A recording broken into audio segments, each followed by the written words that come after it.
Hello दोस्तों, स्वागत है आप सभी का एक बार फिर से आपके अपने यूट्यूब चैनल स्टडी प्लेटफॉर्म पे।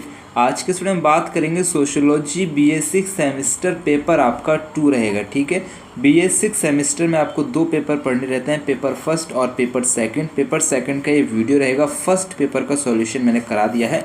क्वेश्चन पेपर आपका रहेगा राजा महेंद्र प्रताप सिंह स्टेट यूनिवर्सिटी का। ठीक है, पेपर का टाइटल आपका रहेगा जेंडर एंड सोसाइटी। इसका फर्स्ट पेपर मैंने आपको करा दिया है सॉल्व, आप जाके देख सकते हैं, चैनल पे अपलोड है। ठीक है, देखो पहला क्वेश्चन आपसे पूछा गया था, महिला स्वतंत्रता विकास में कौन बाधा उत्पन्न करता है। महिला स्वतंत्रता विकास में कौन बाधा उत्पन्न करता है। राइट आंसर आपको लगाना है रूढ़िवादी विचार जो हो जाएगा। महिला स्वतंत्रता विकास में बाधा उत्पन्न करता है। रूढ़िवादी जो विचार होता है ये सबसे बड़ी बाधाओं में से एक है। समाज में महिलाओं के बारे में कई रूढ़िवादी विचार मौजूद हैं, जैसे कि वह पुरुषों की तुलना में कम सक्षम होती हैं, उन्हें घरेलू कामों तक सीमित रहना चाहिए या उन्हें शिक्षा और रोजगार के समान अवसर नहीं मिलने चाहिए। ये विचार महिलाओं को आगे बढ़ने और अपनी पूरी क्षमता तक पहुंचने से रोकता है। इसी को रूढ़िवादी विचार कहते हैं। ये यहाँ पे आपका करेक्ट आंसर है।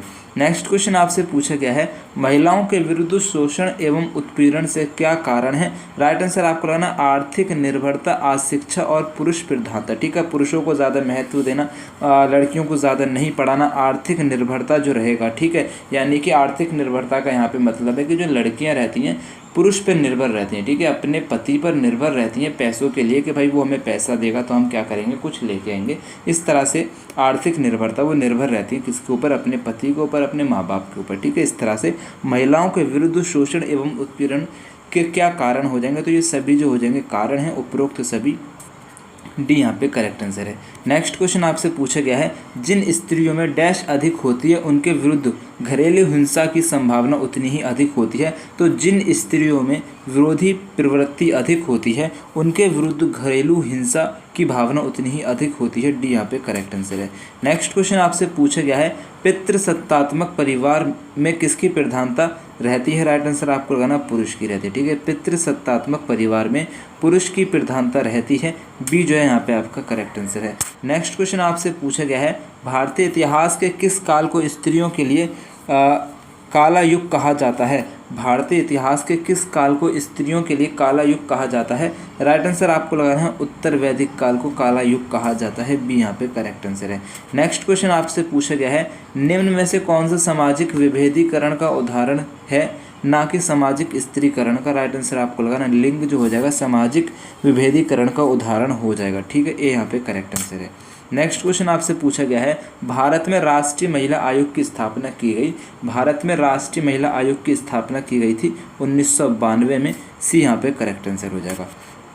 नेक्स्ट क्वेश्चन आपसे पूछा गया है, जब किसी समाज में पुरुषों की अपेक्षा स्त्रियों को या स्त्रियों की अपेक्षा पुरुषों को दूसरे से अधिक श्रेष्ठ माना जाता है तो इसे कहते हैं, क्या कहते हैं। राइट आंसर आपको लगाना है लैंगिक विषमता कहते हैं। बी यहाँ पे करेक्ट आंसर है। नेक्स्ट क्वेश्चन आपसे पूछा गया है, निम्नांकित में से मानव अधिकार दिवस कब मनाया जाता है। मानव अधिकार दिवस जो है 10 दिसंबर को मनाया जाता है। सी यहाँ पे करेक्ट आंसर है। नेक्स्ट क्वेश्चन आपसे पूछा गया है, वर्ष 1992 में किस संविधान संशोधन के द्वारा पंचायती राज व्यवस्था में महिलाओं को 1/3 आरक्षण दिया गया था। राइट आंसर यहाँ पे आपको लगा देना है 73वां संशोधन के जरिए। ठीक है, 73वां संविधान संशोधन हुआ था जिसके ज़रिए पंचायती राज व्यवस्था में महिलाओं को 1/3 आरक्षण प्रदान किया गया था। 71वां संविधान संशोधन जो हो जाएगा ये भी 1992 में हुआ था और ये स्थानीय निकाय में महिलाओं के लिए आरक्षण प्रदान करने के बारे में बात करता है। और 72वां संविधान संशोधन जो हुआ था ये भी 1992 में हुआ था, ये जिला परिषदों के गठन से संबंधित हो जाएगा। ठीक है, 74वां संविधान संशोधन जो हुआ था ये भी 1992 में हुआ था, ये शहरी स्थानीय निकायों में महिलाओं के लिए आरक्षण प्रदान करता है। राइट आंसर आपको हो जाएगा सी। ठीक है, नेक्स्ट क्वेश्चन आपसे पूछा गया है, भारत में महिला सुधार आंदोलन को प्रारंभ करने का श्रेय किसे जाता है। राइट आंसर आपको लगाना है राजा राम मोहन रॉय को। ए यहाँ पे आपका करेक्ट आंसर है। नेक्स्ट क्वेश्चन आपसे पूछा गया है, निम्नलिखित में से कौन सी क्रिया घरेलू हिंसा के अंतर्गत आता है। राइट आंसर आपको लगाना मारपीट करना, उत्पीड़न करना, शोषण करना। ये सभी जो हो जाएंगे, ये सारी क्रियाएं जो हो जाएंगी घरेलू हिंसा के अंतर्गत आती हैं। तो राइट आंसर आपको हो जाएगा उपरोक्त सभी। डी यहाँ पे करेक्ट आंसर है। नेक्स्ट क्वेश्चन आपसे पूछा गया है, निम्नलिखित में से सामाजिक सांस्कृतिक रूप से निर्मित कोटि है, तो सामाजिक सांस्कृतिक रूप से निर्मित कोटि कौन सी हो जाएगी? सेक्स और जेंडर, ए और बी दोनों सही हैं, सी यहाँ पे आपका करेक्ट आंसर है। नेक्स्ट क्वेश्चन आपसे पूछा गया है, भारतीय समाज में विवाह विच्छेद की स्वीकृति किस सिद्धांत पर आधारित है? राइट आंसर यहाँ पे आपको लगा देना है इसका पारंपरिक सहमति। ठीक है, भारतीय समाज में विवाह विच्छेद की जो स्वीकृति है वो पारंपरिक सहमति के सिद्धांत पर आधारित है, डी यहाँ पे करेक्ट आंसर है। नेक्स्ट क्वेश्चन आपसे पूछा गया है, निम्नलिखित में से कौन सा व्यवहार घरेलू हिंसा से संबंधित है? निम्नलिखित में से कौन सा व्यवहार घरेलू हिंसा से संबंधित हो जाएगा? तो दहेज यातनाएं हो जाएगा, लैंगिक दुर्व्यवहार हो जाएगा, भ्रूण हत्या हो जाएगा। भ्रूण हत्या यानी कि जो स्त्रियां होती हैं, स्त्रियों को मतलब कि जन्म होने से पहले ही उनको मार देना, इसी को भ्रूण हत्या कहेंगे। तो उपरोक्त सभी डी यहाँ पे करेक्ट आंसर है। नेक्स्ट क्वेश्चन आपसे पूछा गया है, भारतीय स्त्रियों से संबंधित कौन सी समस्या है? भारतीय स्त्रियों से संबंधित समस्या हो जाएगी घरेलू हिंसा की समस्या, रोजगार की समस्या, दहेज की समस्या। उपरोक्त सभी डी यहाँ पे आपका करेक्ट आंसर है। ठीक है, अगर आप वीडियो में अभी तक रहे हैं तो आप क्या करेंगे, वीडियो को एक लाइक कर देंगे, अपने सभी दोस्तों के साथ शेयर कर देंगे। ठीक है, अगर आप राजा महेंद्र प्रताप सिंह यूनिवर्सिटी से हैं, क्या करेंगे, वीडियो को अपने उन दोस्तों के पास शेयर करेंगे जिनके पास ये क्वेश्चन पेपर है, ताकि वो अपना क्वेश्चन पेपर मैच कर सके, आंसर मैच कर सके। और 22 क्वेश्चन कम से कम आपको चाहिए पास होने के लिए, बात को याद रखिएगा। ठीक है, अगर आप किसी अदर यूनिवर्सिटी से हैं, जैसे कि सिद्धार्थ यूनिवर्सिटी से हो जाएंगे, दीनदयाल उपाध्याय गोरखपुर यूनिवर्सिटी से हो जाएंगे, ठीक है, किसी भी यूनिवर्सिटी से हैं उत्तर प्रदेश में, तो आप क्या करेंगे, अपने उन दोस्तों के साथ शेयर करेंगे जिसके पास ये सब्जेक्ट रहेगा, ताकि उसको इम्पोर्टेंट क्वेश्चन पता चल सके अपने एग्जाम के लिए। ठीक है, इंपॉर्टेंट क्वेश्चन आपसे भी पूछे जा सकते हैं, पूछे नहीं जाएंगे तो आपको एक आइडिया लगेगा कि हाँ हमारी यूनिवर्सिटी में किस तरह से क्वेश्चन पूछे जा सकते हैं। तो आपको देखना ज़रूरी है, बहुत ज़्यादा टाइम मैं आपको यहाँ पे लूँगा नहीं। ठीक है, नेक्स्ट क्वेश्चन आपसे पूछा गया है, सेक्स जेंडर एंड सोसाइटी पुस्तक किसने लिखी है? इंपॉर्टेंट क्वेश्चन है। सेक्स जेंडर एंड सोसाइटी पुस्तक किसने लिखी है? राइट आंसर आपको लगाना अन्ना ओकले ने लिखी है, बी यहाँ पे आपका करेक्ट आंसर है। नेक्स्ट क्वेश्चन आपसे पूछा गया है, वुमेन इन मॉडर्न इंडिया पुस्तक किसने लिखी है? वुमेन इन मॉडर्न इंडिया जो किताब है किसने लिखी है? राइट आंसर आपको लगाना है लीला दुबे ने लिखी है। किसने लिखी है? लीला दुबे ने लिखी है। इस क्वेश्चन में थोड़ा डाउट भी रहेगा मुझे, ठीक है। वुमेन इन मॉडर्न इंडिया जो किताब है किसने लिखी? मेरे हिसाब से लीला दुबे यहाँ पे आपका करेक्ट आंसर होना चाहिए, बाकी एक बार आप चेक कर लेंगे, कमेंट कर देंगे। नेक्स्ट क्वेश्चन आपसे पूछा गया है, निम्नांकित में से पितृसत्ता क्या है? निम्नांकित में से पितृसत्ता क्या है? राइट आंसर आपको लगा देना है एक व्यवस्था हो जाएगी। क्या है? एक व्यवस्था है। नेक्स्ट क्वेश्चन आपसे पूछा गया है, भारत में अधिकांश महिलाएं संपत्ति के अधिकार से वंचित रहती हैं। क्यों रहती हैं? क्योंकि पितृसत्तात्मक मनोवृत्तियां हैं, लंबी और जटिल कानूनी प्रक्रिया हो जाएगी, पारिवारिक संबंधों से लगाव हो जाएगा। ये सभी डी यहाँ पे आपका करेक्ट आंसर है। नेक्स्ट क्वेश्चन आपसे पूछा गया है, निम्नांकित में से लैंगिक समाजीकरण क्या है? निम्नांकित में से लैंगिक समाजीकरण क्या है? राइट आंसर आपको लगाना है व्यक्तित्व से संबंधित परिवर्तन हो जाएगा, सी यहाँ पे आपका करेक्ट आंसर है। नेक्स्ट क्वेश्चन आपसे पूछा गया है, भारत में महिलाओं के द्वारा किया जाने वाला सबसे अधिक अवेतनीय कार्य कौन सा है? अवेतनीय कार्य जिसके लिए उनको वेतन नहीं मिलता है। राइट आंसर आपको लगा देना है घरेलू श्रम, सी यहाँ पे आपका करेक्ट आंसर है। नेक्स्ट क्वेश्चन आपसे पूछा गया है, निम्नांकित में से कौन सी एक दशा भारत में उच्च मातृ मृत्यु दर का प्रमुख कारण है? राइट आंसर आपको लगा देना है ये सभी, यानी कि कुपोषण हो जाएगा, गरीबी हो जाएगा, घरेलू हिंसा, डी यहाँ पे आपका करेक्ट आंसर है। नेक्स्ट क्वेश्चन आपसे पूछा गया है, पुरुत्व और नारीत्व का भेद निम्नांकित में से किस विशेषता से संबंधित है? राइट आंसर आपको लगाना है यौनिक अंतर से संबंधित हो जाएगा, ये यहाँ पे आपका करेक्ट आंसर है। नेक्स्ट क्वेश्चन आपसे पूछा गया है, महिला विवाह से ज्वलंत समस्या है, तो महिला विवाह से ज्वलंत समस्या हो जाएगी दहेज की मांग, सी यहाँ पे आपका करेक्ट आंसर है। नेक्स्ट क्वेश्चन आपसे पूछा गया है, सर्वाधिक महिला साक्षर दर भारत के किस राज्य में है? राइट आंसर आपको लगाना केरल राज्य में सबसे ज़्यादा महिला पढ़ी लिखी हो जाएंगी, बी यहाँ पे करेक्ट आंसर है। नेक्स्ट क्वेश्चन आपसे पूछा गया है, भारतीय परिवार में माता पिता अपनी बेटियों को ससुराल में उत्तम पत्नी या पुत्र वधू के रूप में बनाने के लिए तैयार करते हैं, ये किसका उदाहरण है? राइट आंसर आपको लगाना है प्रत्याशित समाजीकरण का उदाहरण हो जाएगा, बी यहाँ पे करेक्ट आंसर है। नेक्स्ट क्वेश्चन आपसे पूछा गया है, feminist politics and human nature पुस्तक के लेखक का नाम है? Feminist politics and human nature जो किताब है किसने लिखी है? एलिसन जैगर ने लिखी है, ठीक है, किसने? एलिसन जैगर ने लिखी है, बी यहाँ पे करेक्ट आंसर है। नेक्स्ट क्वेश्चन आपसे पूछा गया है, जो मानव अधिकार महिलाओं को एक सम्मानित जीवन की गारंटी देते हैं उन्हें कहते हैं, क्या कहते हैं? राइट आंसर आपको लग रहा है नागरिक मानव अधिकार कहते हैं, ये यहाँ पे करेक्ट आंसर हो जाएगा। नेक्स्ट क्वेश्चन आपसे पूछा गया है, लिंग का सामाजिक निर्माण निम्नांकित में से किस प्रक्रिया के दौरान होता है। राइट आंसर आपको लगाना है जैविकी प्रक्रिया के दौरान होता है, सामाजिक अंतरक्रिया के दौरान होता है, वंशानुक्रम के दौरान होता है। ये सभी डी यहाँ पे आपका करेक्ट आंसर हो जाएगा। नेक्स्ट क्वेश्चन आपसे पूछा गया है भारतीय समाज में एक सामाजिक संस्था के रूप में पितृसत्ता का प्रादुर्भाव किस काल से माना जाता है। राइट आंसर यहाँ पे आपको लगा देना है उत्तर वैदिक काल से माना जाता है। ये यहाँ पे करेक्ट आंसर हो जाएगा।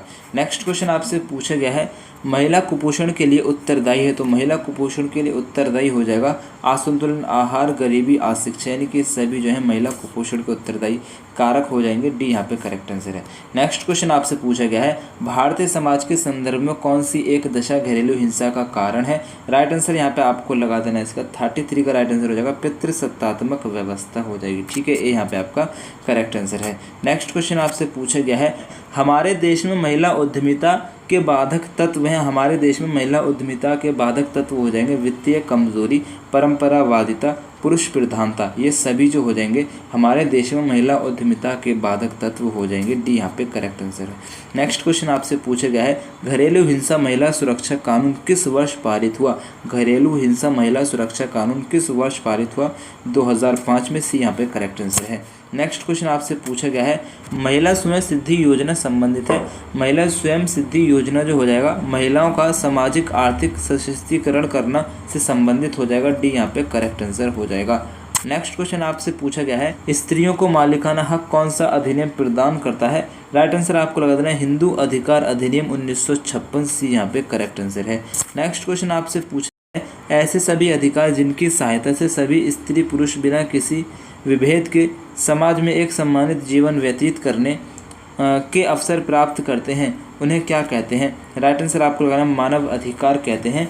सी जो है यहाँ पे आपका करेक्ट आंसर हो जाएगा। नेक्स्ट क्वेश्चन आपसे पूछा गया है इको फेमिनिज्म के डेवलपमेंट का मुख्य आधार क्या है। इको फेमिनिज्म के डेवलपमेंट का मुख्य आधार क्या है। राइट आंसर आपको लगाना है स्त्रियों का जीवन एवं प्रकृति से उनका संबंध। ठीक है, स्त्रियों का जीवन और प्रकृति से उनका संबंध जो हो जाएगा इसका आधार हो जाएगा। सी यहाँ पे आपका करेक्ट आंसर है। नेक्स्ट क्वेश्चन आपसे पूछा गया है संविधान के किस अनुच्छेद में ये प्रावधान किया गया है कि धर्म, जाति, लिंग तथा जन्म स्थान के आधार पर भेदभाव नहीं किया जाएगा। अनुच्छेद 15 भी यहाँ पे करेक्ट आंसर है। कॉम्पिटिशन एग्जाम में क्वेश्चन काफ़ी बार पूछा जाता है, याद रख लीजिएगा। नेक्स्ट क्वेश्चन आपसे पूछा गया है कौन सी एक दशा मानव अधिकार उल्लंघन का उदाहरण नहीं है। राइट आंसर आपको लगाना है किसी दुश्मन देश के विरुद्ध युद्ध की घोषणा करना जो हो जाएगा मानव अधिकार उल्लंघन का उदाहरण नहीं है। डी जो है यहाँ पे आपका करेक्ट आंसर है। ठीक है, नेक्स्ट क्वेश्चन आपसे पूछा गया है जिस कार्यक्रम के द्वारा महिलाओं को सुरक्षित शिशु जन्म की सुविधा दी जाती है उसका संक्षिप्त नाम है। क्या नाम है। जननी नाम हो जाएगा। बी यहाँ पे करेक्ट आंसर है। नेक्स्ट क्वेश्चन आपसे पूछा गया है महिला अधीनता का संबंध निम्नलिखित में से किस दशा से है। महिला अधीनता का संबंध निम्नलिखित में से किस दशा से है। राइट आंसर आपको लगा देना है अधिकारों से वंचन रहती है। बी जो है यहाँ पे आपका करेक्ट आंसर है। नेक्स्ट क्वेश्चन आपसे पूछा गया है ग्रामीण महिलाओं के स्वास्थ्य के निम्न स्तर के लिए उत्तरदायी दशा क्या है। ग्रामीण महिलाओं के स्वास्थ्य के निम्न स्तर के लिए उत्तरदायी दशा क्या हो जाएगी। राइट आंसर आपको लगाना घरेलू चिकित्सा हो जाएगा, स्वच्छ पानी की कमी हो जाएगी, बाल विवाह का प्रचलन हो जाएगा। यानी कि ये सभी जो हो जाएंगे ग्रामीण महिलाओं के स्वास्थ्य से संबंधित जो है कारण हो जाएंगे। डी यहाँ पे करेक्ट आंसर है। नेक्स्ट क्वेश्चन आपसे पूछा गया है प्रधानमंत्री उज्ज्वला योजना की शुरुआत कब की गई थी। राइट आंसर आपको लगाना 1 मई 2016 को की गई थी। बी यहाँ पे करेक्ट आंसर है। नेक्स्ट क्वेश्चन आपसे पूछा गया है भारत में बेटी बचाओ बेटी पढ़ाओ योजना की शुरुआत कब की गई थी। राइट आंसर आपको लगाना जनवरी 2015 में की गई थी। ये यहाँ पे करेक्ट आंसर है। नेक्स्ट क्वेश्चन आपसे पूछा गया है किसने टिप्पणी की कोई महिला के रूप में पैदा नहीं होता बल्कि उसे बनाया जाता है। राइट आंसर आपको लगाना है सिमोन द बोवर ने कहा था। सी यहाँ पे आपका करेक्ट आंसर है। नेक्स्ट क्वेश्चन आपसे पूछा गया है महिला आंदोलन की पहली लहर मुख्य रूप से वोट का अधिकार के लिए थी। ठीक है, महिला आंदोलन की पहली लहर जो थी मुख्य रूप से वोट का अधिकार के लिए थी। सी जो है यहाँ पे आपका करेक्ट आंसर हो जाएगा। नेक्स्ट क्वेश्चन आपसे पूछा गया है लिंग इतिहासकारों के अनुसार परिघटना के रूप में लिंग को डैश अवधारणा बद्ध नहीं किया जा सकता। राइट आंसर आपको यहाँ पे इसका लगा देना है सामाजिक अवधारणा बद्ध नहीं किया जा सकता। बी यहाँ पे आपका करेक्ट आंसर हो जाएगा। नेक्स्ट क्वेश्चन आपसे पूछा गया है श्रम का लैंगिक विभाजन ये दर्शाता है। तो श्रम का लैंगिक विभाजन लिंग विभाजन कार्य की प्रकृति पर बल देता है। ठीक है, लिंग विभाजन जो हो जाएगा कार्य की प्रकृति पर बल देता है, ये जो है यहाँ पे आपका करेक्ट आंसर हो जाएगा। नेक्स्ट क्वेश्चन आपसे पूछा गया है जनगणना आंकड़े 2011 के अनुसार महिला साक्षरता दर का प्रतिशत कितना है, तो 65.61% हो जाएगा। ठीक है, 65.46% बेसिकली आ रहा था आंसर, लेकिन मेरे हिसाब से डी यहाँ पे आपका करेक्ट आंसर हो जाना चाहिए।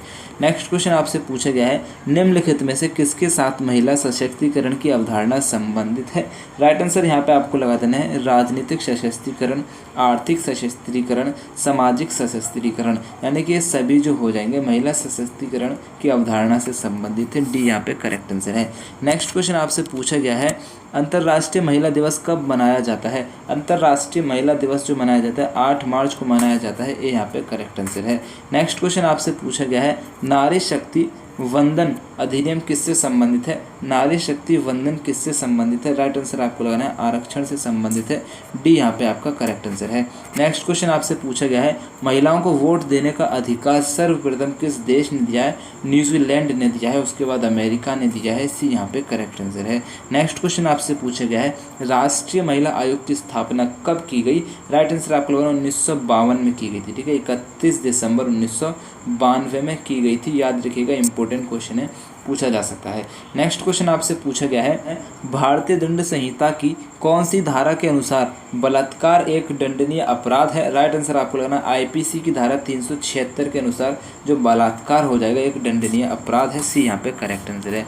नेक्स्ट क्वेश्चन आपसे दहेज निरोधक अधिनियम किस वर्ष पारित हुआ। राइट आंसर यहाँ पे आपको लगा देना 1961 में पारित होता है दहेज निरोधक अधिनियम। सी यहाँ पे करेक्ट आंसर है। नेक्स्ट क्वेश्चन आपसे पूछा गया है निम्नलिखित में से किस वर्ष सती प्रथा निरोधक अधिनियम बना था, तो 1929 में बना था। ठीक है, बी यहाँ पे आपका करेक्ट आंसर है। नेक्स्ट क्वेश्चन आपसे पूछा गया है यौन राजनीतिक पुस्तक के लेखक हैं, तो यौन राजनीतिक पुस्तक के लेखक हो जाएंगे कैट मिलेट। सी यहाँ पे आपका करेक्ट आंसर हो जाएगा।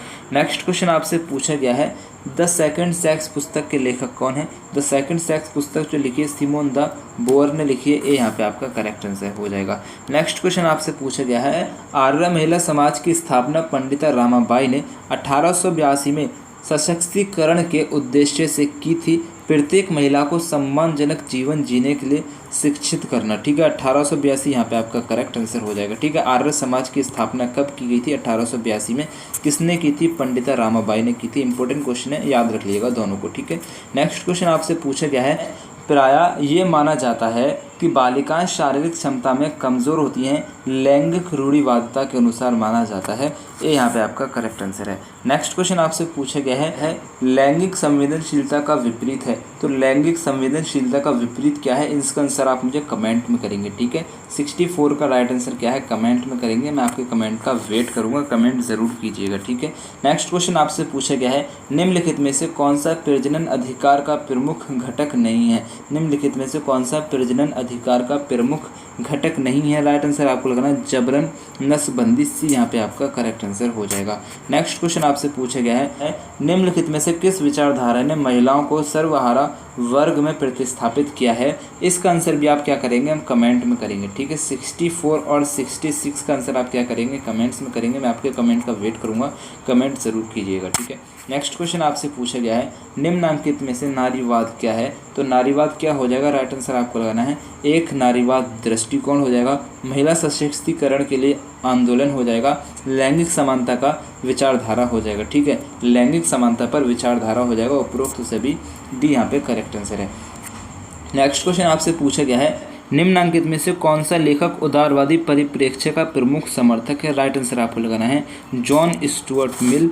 ये यहाँ पे आपका करेक्ट आंसर है। नेक्स्ट क्वेश्चन आपसे पूछा गया है भारत में सर्वाधिक महिला प्रवास का कारण क्या है। राइट आंसर आपको लगाना है वैवाहिक परंपरा। सी यहाँ पे करेक्ट आंसर है। नेक्स्ट क्वेश्चन आपसे पूछा गया है निम्नलिखित में से सहेली क्या है, तो सहेली एक मासिक पत्रिका हो जाएगी। ये यहाँ पे करेक्ट आंसर है। नेक्स्ट क्वेश्चन आपसे पूछा गया है लड़कियों को शिक्षा देने वाली भारत में प्रथम महिला शिक्षिका कौन थी। राइट आंसर आपको लगाना है सावित्रीबाई फूले। ये जो है यहाँ पे आपका करेक्ट आंसर है। बहुत इंपॉर्टेंट क्वेश्चन है। ठीक है, आपसे सभी तरह की कॉम्पिटिशन एग्जाम में काफ़ी बार पूछा गया क्वेश्चन आपसे है। ठीक है, तो इसको याद रखेंगे। बाकी एग्जाम के लिए। नेक्स्ट क्वेश्चन आपसे पूछा गया है, gender and politics in India पुस्तक के किसने लिखी है? Gender and politics in India पुस्तक किसने लिखी है? राइट आंसर आपको लगाना है निवेदिता मेनन ने लिखी है। ठीक है, किसने? निवेदिता मेनन ने लिखी है। ये यहाँ पे करेक्ट आंसर हो जाएगा। नेक्स्ट क्वेश्चन आपसे पूछा गया है, लैंगिक भूमिकाओं के विभाजन की प्रकृति होती है। लैंगिक भूमिकाओं के विभाजन की प्रकृति कैसी होती है? राइट आंसर आपको लगा देना है मनोवैज्ञानिक होती है। ये यहाँ पे करेक्ट आंसर है। ठीक है, एक इंपॉर्टेंट बात यहाँ पे आपको मैं बता दे रहा हूँ, अगर आप किसी भी कंपटीशन एग्जाम की तैयारी कर रहे हैं तो मेरा एक सेकंड चैनल है हेलो स्टडी के नाम से। ठीक है, जहाँ पे मैं आपको क्या करता हूँ, जीके से रिलेटेड टॉप एमसीक्यू कवर कराता हूँ। जैसे कि आप यूपी पुलिस का री एग्ज़ाम होने वाला है, एसएससी जीडीए, इन सभी के लिए इंपॉर्टेंट क्वेश्चन मैं इस चैनल पे कवर कराऊंगा। चैनल का लिंक मैंने डिस्क्रिप्शन में दे रखा है और कमेंट बॉक्स में पिन कर दिया। आप क्या करेंगे, चैनल को सब्सक्राइब कर लेंगे। ठीक है, साथ ही साथ आपका बीए से रिलेटेड जो क्यूज़ रहेंगे इंपॉर्टेंट क्वेश्चन का, उसके लिए मैंने एक व्हाट्सअप चैनल क्रिएट किया है जहाँ पे आपको मैं क्यूज़ कराता रहता हूँ। ठीक है, आपके एग्जाम से रिलेटेड, तो आप उसमें आंसर करके अपना प्रैक्टिस करेंगे। तो व्हाट्सअप चैनल का लिंक भी मैंने डिस्क्रिप्शन में दे रखा है। ठीक है, तो व्हाट्सअप चैनल को भी ज़रूर ज्वाइन कर लीजिएगा। नेक्स्ट क्वेश्चन आपसे पूछा गया है, निम्नांकित में से कौन सी एक दशा लैंगिक असमानता का परिणाम है? निम्नांकित में से कौन सी एक दशा लैंगिक असमानता का परिणाम हो जाएगा? राइट आंसर आपको लगाना है श्रम बाजार में असंतुलन। ठीक है, ये जो है यहाँ पे आपका करेक्ट आंसर है। नेक्स्ट क्वेश्चन आपसे पूछा गया है, निम्नांकित में से भारत में कामकाजी महिलाओं की प्रायस्थिति का अध्ययन करने वाला भारतीय समाजशास्त्री कौन है? राइट आंसर आपको लगाना टी.एस. पपोला। ये जो है यहाँ पे आपका करेक्ट आंसर हो जाएगा। ठीक है, यहाँ पे आपका क्वेश्चन पेपर सॉल्व हो चुका है। 75 क्वेश्चन आपके थे, जो जिसमें से 2 क्वेश्चन आपको कमेंट्स में करने हैं। ठीक है, और एक इंपॉर्टेंट बात ये रहेगी, अगर आपको ये वाला PDF चाहिए इस वाले क्वेश्चन पेपर का, तो आपको टेलीग्राम पर मिल जाएगा। मैंने PDF का डायरेक्ट लिंक आपको जो है डिस्क्रिप्शन में दे रखा है। आप लिंक पे क्लिक करके डायरेक्ट आपको PDF मिल जाएगा। टेलीग्राम को ज्वाइन करना पड़ेगा पहले, फिर आप PDF डाउनलोड करके अच्छे से पढ़ सकते हैं। ठीक है, तो मेरी तरफ से आप सभी को बेस्ट ऑफ लक। अल्लाह हाफिज़।